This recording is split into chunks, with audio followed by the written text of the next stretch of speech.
Alright guys, today's review will be of the Valmet 445 EXL tracked processor in 1/50th scale. This review was requested by Cat 11RCD, who awkwardly enough sold it to me. I'm conflicted on whether I like this model or not. Don't get me wrong, it's nice, but there's some things about it that I just don't like.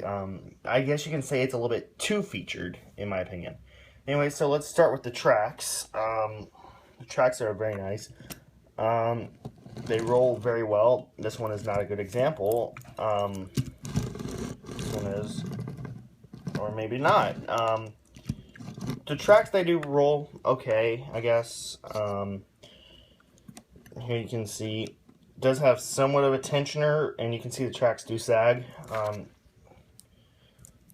They are pretty nice. They do have some good details on it. They do not have, I guess they do have some bolt detail. Sprocket has some pretty nice details. The idler has up in there. These things up here are to keep the tracks aligned. Now the main thing I don't like about this model is how the self-leveling body on it.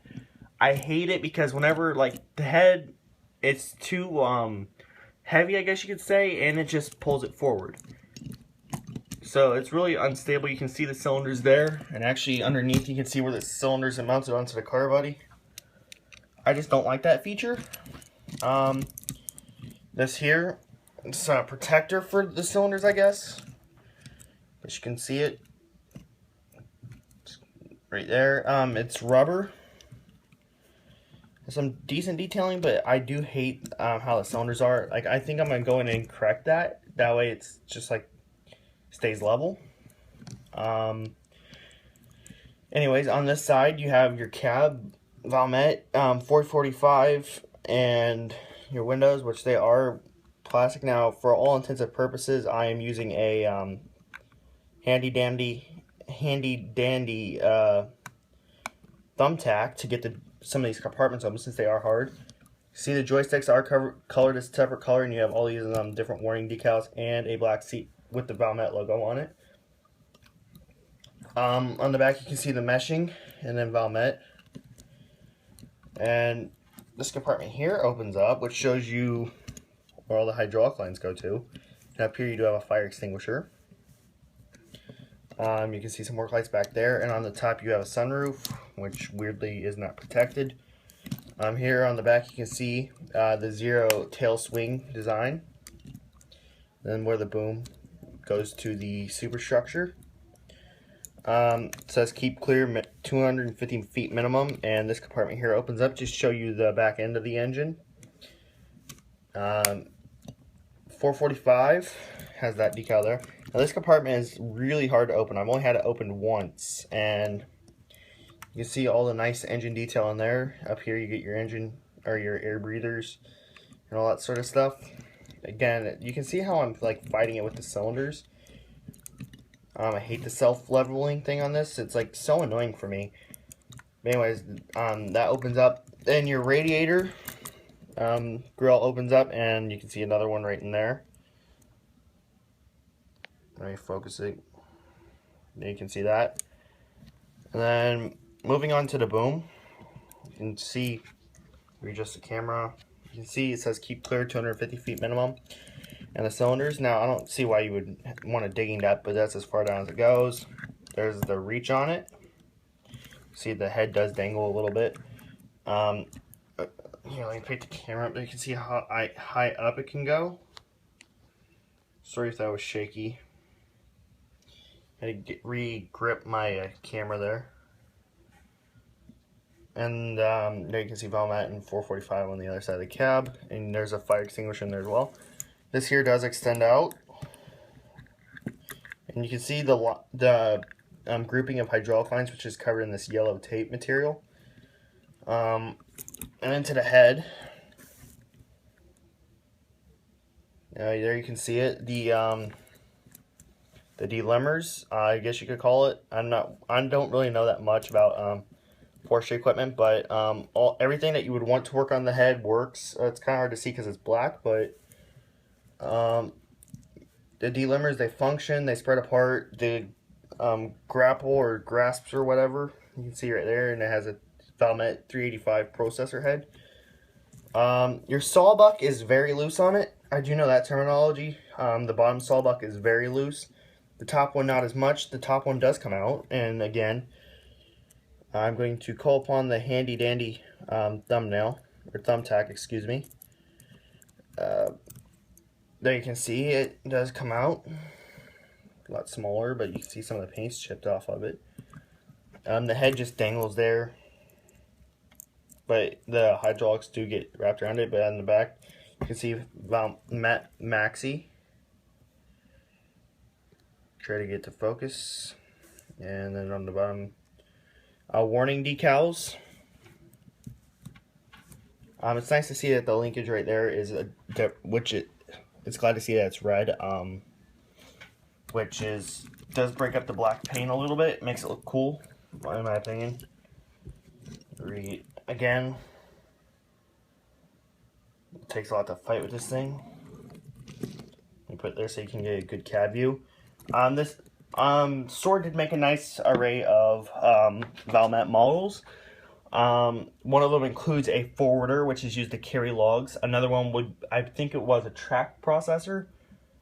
Oh, sorry, a wheel processor. I got the track processor, obviously. Again, you cannot script these reviews now, can you? They made several Valmet models. I wanted to get the forwarder because it has the tracks on it over the wheels, which provide traction. But they also made a wheeled processor that has the tracks on it, steel tracks as my friend Tom would call them. It has the silver tracks on it over the regular wheels. Honestly, this model, the biggest downside, in my opinion, with it is how flimsy the undercarriage is. And like, I understand that that's an actual feature on the machine, the self-leveling. I understand that that's an actual feature on the real machine, but it just sucks on this model. Like there, it'll sit perfectly, but if you raise the head, that's just too heavy, and it will tilt like that, which gives it really limited display opportunities. In my opinion, it really sets the model back. But otherwise, all in all, it's a nice model. You can see the fire extinguisher there, which looks really cool. I love the look of the model, but I hate the undercarriage, how it's linked up. The leveling aspect of it, I hate it. As you can see right there, it just goes off awkward like that. This model seems kind of flimsy. It's well built, don't get me wrong. Sora did a great job on this model. But, you know, out of 10 stars, this thing would be probably about a 6 out of 10 in my opinion. And the only thing that's really holding it back for me is right there. I'm not usually a negative person when it comes to my reviews. I even was as positive as I can be for some of the Norscot models. But I think I'm sort of messed up big time, and I plan on correcting that. Because I just hate the way that this middle section was built. And you can actually kind of see in there a little bit. Just too flimsy in my opinion. I can't really do crap with it like this. So, you know, really it'd be a pain in the ass to do a diorama with this. I know someone's probably done it. Multiple people probably. But I just hate it. And that's my overall opinion though. It's a nice model. The details are great. The functions are superb. You know, even the sawbuck works on it, which is amazing. Of course, even Norscot got that one right on their processor, their wheeled processor that they did. And the only reason I really got this model was because because of the Logging and Farming Simulator 15. If you guys didn't know, I play that game quite a bit. But I mean, again, the only thing that's saying this thing back is the middle section, and I'm not trying to be negative about it. I understand it's a real function in the real machine. Sword was doing a great job on detailing, but you know, I think it was a little bit over detail. And I think I forgot to mention that wow, I didn't even notice this. There's an opening compartment right under here. Be able to notice it because of this rubber piece. Here, I'll try to get it so you guys can see.